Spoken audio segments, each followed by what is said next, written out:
Reading this book again, like, I loved it so much. This is better than I remember, and I remember it being so amazing. Is the second one still my favorite of the two? Absolutely. And we'll do a recap video on that next. This book is the best book in the world, but yet the bane of my existence. The reason being, I have been waiting officially over a year for the third one, and it's coming next week. In preparation, I'm going to do a recap video on Once Upon a Broken Heart. I just finished it. There are a lot of things that I forgot, even just having read it a year ago. Let's talk about it. Okay, I have story notifications on, so anytime Stephanie Garber posts, I'm there to watch the story. So I know the whole scoop. I pre-ordered the book, I did all the giveaways. This is just an incredible series, and if you're a romantasy lover, this is for you. This is obviously spoil-filled. For anyone who's wondering, this is a recap, so I'm basically just summarizing the whole book. Oh my word. As I'm reading this again, I'm like connecting the dots. Okay, so in the very beginning, it talks about this bell in front of a curiosity shop, and a boy walked in and the bell rang a little bit too soon before it should have, right? Because he walks in and the bell goes off once he opens the door, but it rang a little bit too soon. And so the girl working there said hello. It seemed as if the girl had taken the bell's early toll as a sign instead of a warning. Anyways, I think that's totally Luke, correct? Because that's how she fell in love with Luke. Luck? Luke? It might be luck. So embarrassing if it's wrong. Oh, it always knows, like the bells are magical and they know, so he must be the love of my life. And they did fall in love. So Luke and her fell in love. He was her first kiss, and they talked about their future together.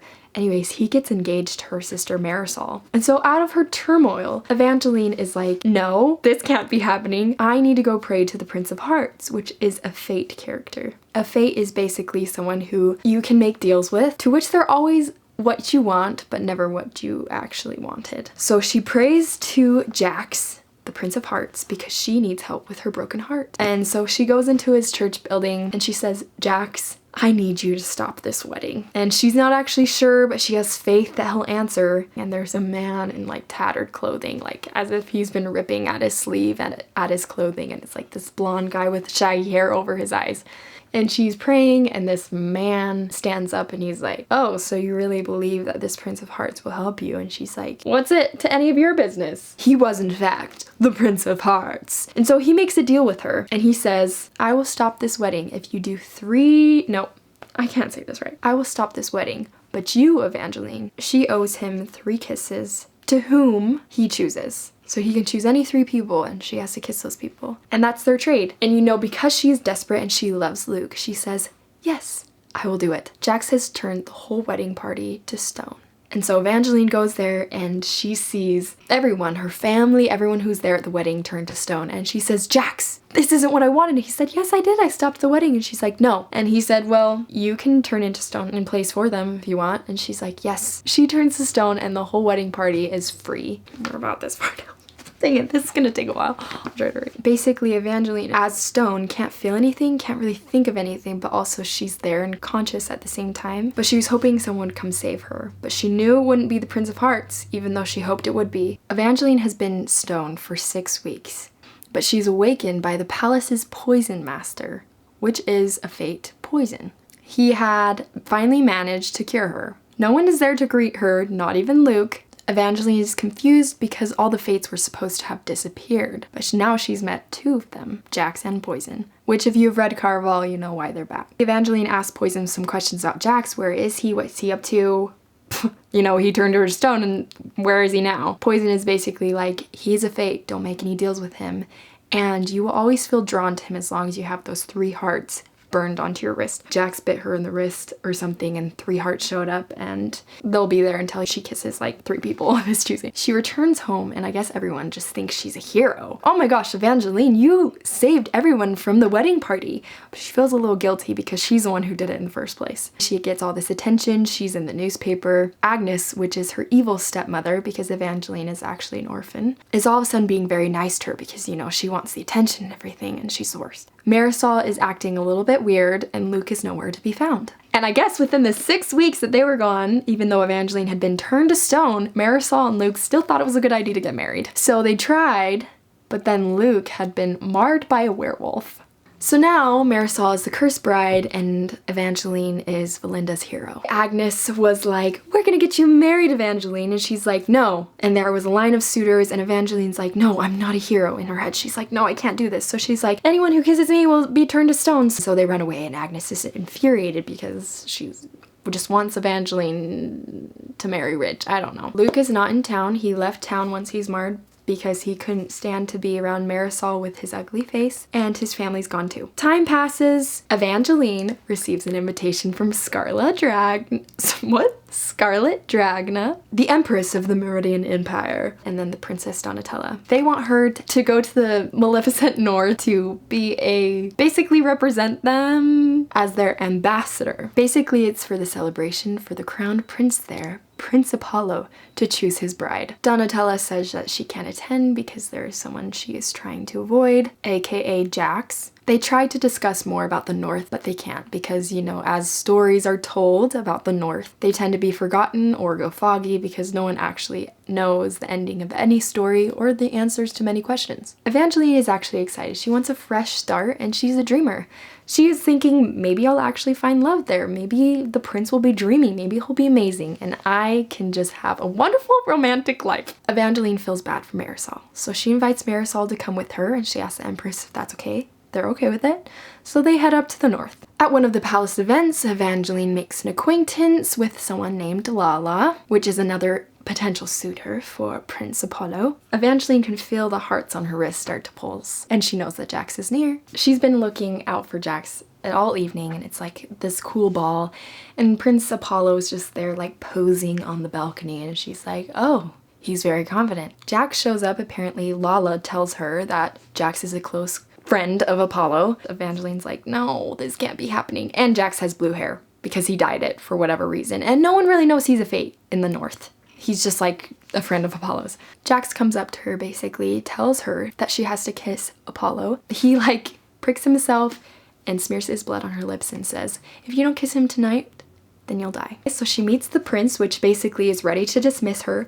But before he does, she kisses him and he kisses her back. And like at first she's like, oh, he's kissing me back. But then she kind of gets uneasy because he seems to really enjoy it. And that was totally different from how he was just acting. She's interrupted by Jax during the kiss, Jax taking her and saying, we have to go. Apollo seems to be in a trance after the kiss and as she is walking away. Evangeline goes back to her room and she's all kind of feeling weird about the whole thing, and then Marisol and her find a pamphlet under the door, which is a newspaper, Beware of the Cursed Bride. So someone had dropped it off at their house. It talks about how Marisol is a cursed bride and she can't find love. She can't get married. And Evangeline leaves for the ball again and Marisol kind of rips off one of her flowers on her dress, which was taken as an accident, but Evangeline was suspicious that it was on purpose. Evangeline is starting to like wonder about Marisol. As they're leaving, Evangeline is like, oh, I forgot my gloves. Let me go back in. 1 second, Marisol. And she goes to snoop through Marisol's things, but Marisol actually comes back in and she's like, what are you doing? Evangeline is like, oh, I can't find my gloves. And they both feel a little bit awkward and weird about each other. At the ball, Apollo is supposed to like dance with someone, so he comes in and asks this lady to dance, which was embarrassing for Evangeline because she thought that he'd ask her first. And then she was like ready to say yes, but then I guess it's customary that he has to dance with someone before he asks someone to be married, and he straight up just asks Evangeline, will you marry me? And she says, oh my gosh, yes, because she's pressured, but also she's a dreamer. And in the first book, it really annoyed me. She's so unrealistic and she's kind of bland, but really she's just like a girl. She's a girl who wants love, who believes in fairy tales. And it's actually really cute. So Evangeline is freaking out though, because she's like, Jax, I want a real fairy tale. I don't want this stupid thing. So take it back, reverse it. And Jax is like, you don't want that because to him, you are his love is his life. You don't want to take that away from him, do you? And you still owe me that second kiss. He takes her to Fortana Matriarch. The Matriarch is actually she's kind of a cranky old lady. She immediately looks at Evangeline and is like, leave, go away. Jax is like, you better kiss her. So Evangeline kisses her on the cheek and all of a sudden the Matriarch is like, oh, I'll do whatever you want. And Jax is like, we want to see the arch. And she's like, no. He looks at Evangeline and Evangeline is like, no, I'd actually really like to see the arch. And she's like, okay. Because, you know, she's under a spell. She takes them to the arch, the Valory arch, an ancient arch which is supposed to be magical. They learn of the prophecy, which is basically, I'll read it out to you. You will know her because she will be crowned in rose gold. She will be both peasant and princess, a fugitive wrongly accused, and only her willing blood will open the arch. And so Evangeline is starting to be like weird because she's like, I have rose gold hair. Does this mean that Jax wants me to open this dang arch? Apollo's still in love with Evangeline. Evangeline is hoping that eventually, you know, Jax has to break the curse first because she doesn't want to hurt Apollo. So she's gonna marry him and then see if they can actually make things work with real love because she does care about him. So they actually have a really sweet conversation before the night of their wedding. She asks if he can stay the night and he just holds her, and it was really cute. Evangeline and Prince Apollo marry, and then Prince Tiberius shows up out of nowhere, which is Prince Apollo's brother, which is mysteriously they haven't had a good relationship lately. So now that she's married, she goes to Jax and says, take away the curse. He puts again blood on her lips and says, okay, this is what you want. She meets Apollo and finds him in her bedchamber with a mysterious oil on his chest. That was actually a really funny scene. He's like, hello. She drinks some wine. She kisses him. And he gets all like weird. He just seems more hurt. And he just looks at Evangeline and he says, Evangeline, what have you done? And then he dies. Straight up dies. Evangeline calls for help. Of course, she was in the room when he died, so all the soldiers think that she did it. So she is tied up until further notice. Jax basically mind controls the soldiers to leave, and he tries to make her stop crying because she is hysterically crying, except his compulsion isn't working on her. So she is just crying, and Jax has this realization that she has been poisoned with Lala's tears. By the way, she didn't know Lala's name, so this woman that she met earlier at the ball, she didn't realize was also a fate. And she's the fate called the unwed bride. So they take her over there, and Lala is like, yeah, this is one of my poisons. It basically makes people cry themselves to death, but I haven't sold my tears in forever, so I don't know who it would have been that poisoned you. Evangeline, of course, knows that someone had to have poisoned Prince Apollo as well. Since Evangeline was recovering from this poison, she had to be in close quarters for warmth because she was so freezing. So Jax, she laid down on Jax's lap, except he was not having it, and he was like, okay, this is awkward. Jax and Evangeline are like, okay, let's go on an adventure to find the real killer. Let's go to Chaos, who is another fate, who is known as the Lord of Spies and Assassins, and is also a vampire. So once they go to Chaos, they see a bunch of people in the middle of transition. Basically, two types of vampire bites, one to feed and one to turn. Basically, there are a bunch of humans who have been bit to turn. You're not supposed to look into the eyes of vampires because the humans start to feel motivated to stay with the vampire, to be enthralled with their beauty. She could feel the blood pumping through her veins knowing the vampires could smell humans. So these vampires in transition are in their cages. Whoever can break out and drink human blood completes their transition. And so Chaos is like, you might want to leave soon. Chaos is also someone who he hasn't fed because he has like a magic helmet on that prevents him from feeding. Jax and Evangeline are like, okay, we're gonna leave now. And so as they're leaving, they are running away from the vampires who are still in cages, but then one yells at Evangeline and it's like, Evangeline, is that you? She looks over and it's Luke. He apparently felt so ugly from being marred by a wolf, he wanted Marisol to take him back. So he went to turn into a vampire and he consulted with Chaos, right? And when you become a vampire, the magic you've ever experienced kind of disappears. He realizes that he had been cursed by Marisol to be in love with her. So he tells Evangeline, Evangeline, I love you. I was cursed by Marisol. She's a witch. She cursed me to love her, and she's the one who told me to run away. He's like, please get me out of this cage. And Evangeline, of course, is stupid. She feels bad for him. So I know it's not our story anymore, but I don't want our story to end like this. So she gets him out of his cage, but of course he was just manipulating her.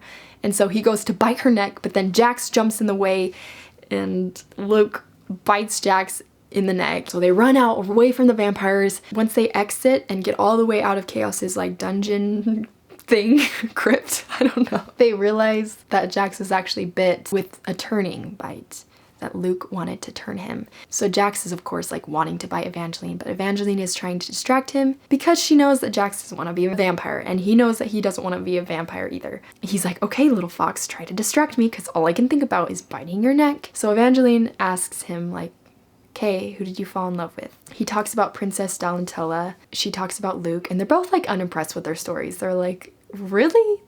That's how it happened? Because it was so simple because, in Caraval, Tella and Jax just met each other, but then he ended up kissing her at the ball and they made a deal because she was gonna die either way. But then it never ended up killing her. So he knew that she was his one true love. And then of course Evangeline, this boy, walked into the curiosity shop. Anyways, basically Jax finally gets out of like this little fenced graveyard because he kind of locked himself in there, and he goes up to Evangeline and starts kissing and biting her neck, nibbling, I guess. And she's like freaking out, but she also like is like, oh my gosh, this is Jax. Also, he's blonde again because of the vampire blood.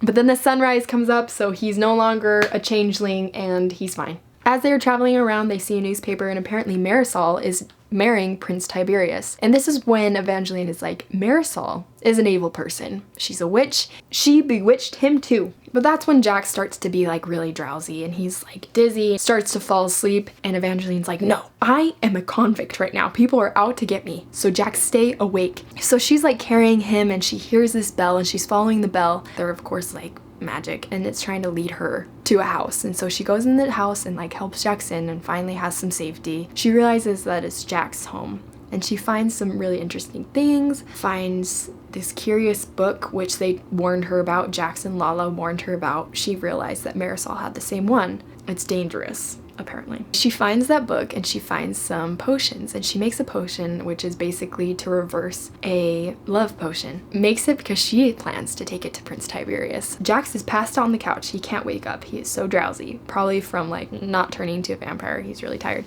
So she runs back to Wolf Hall. She sneaks in and puts it on Prince Tiberius's nightstand, but then as she's leaving, she runs into Marisol, and Marisol just hugs her and is like, I was so worried about you, Evangeline. And Evangeline confronts her and said, Marisol, what the heck did you just do?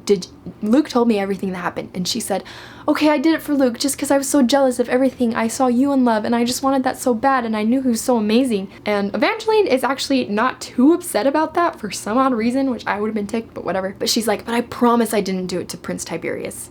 She's a freaking liar because she did. Anyways, Evangeline is like, okay, Marisol's actually opening up and telling me the truth. Maybe I'll tell her the same thing. And she's like, I totally get it. I was jealous too, and I turned you all to stone. Marisol gets really upset. She calls in the guards. They lock her up. Prince Tiberius comes to confront Evangeline, and that's when he finds the potion on his nightstand. He like drank it, and because once you taste it, you want more, and he kept drinking it, and then Prince Tiberius basically admits to killing Prince Apollo. And the guards were there in his bedroom as well, because this anti-love potion can have side effects of you being unable to tell a lie. So he confesses to killing Prince Apollo. Basically, he's trying to kill Evangeline and accidentally killed Prince Apollo. And so he's a wreck, and the love potion wears off. So Marisol comes in and is like, my dear, what happened? And he's like, I never want to see your face again. Which I was like, justice. Basically, it comes out in the papers that Evangeline was innocent and she's back to being a royalty. And also, Jax and Evangeline can talk telepathically. Anyway, she's like, Jax, I need to meet with you. And he's like, oh, I'm in the palace, I'll come to you. And she's like, no, I'm on my way, I'll come to you. So it's kind of cute. They're trying to find each other. But then someone interrupts her. But one of Apollo's knights, who is guiding her because she can't be left alone, is like, I have something to show you, and takes her to like this underground room underneath the carpet. And there's Apollo's body. So Havelock is the knight. He takes her down and they meet a girl who, her name is Phaedra. She basically is like, the prince isn't dead, and Evangeline feels his heartbeat. Although he's very cold, he's definitely not dead. And Phaedra tells her he's basically in a frozen state, and he could go on for centuries like this. We just need to learn how to wake him up. And Evangeline is like, oh my gosh, this is my husband. I don't know how to feel about this, but our fairy tale isn't over. So I'm gonna try to wake him up. And then she makes this connection. Oh my gosh, Jax did this. Because she debates calling for Jax, but then she realizes that she can't trust him for anything. That he's not even close to being her friend. That although they went on this adventure, it was because he wanted what he wanted, and he wanted to open the Valory Arch, and she's the key. It's Sushi Girl. Come here. But possibly she was poisoned with Lala tears, and Jax had poisoned Prince Apollo to make her wrongly accused to finish the prophecy. And so she's mad at Jax, and she's like, I'm gonna open any door I want, and I'm gonna open that mysterious library door with my blood, because she can magically open any door with her blood.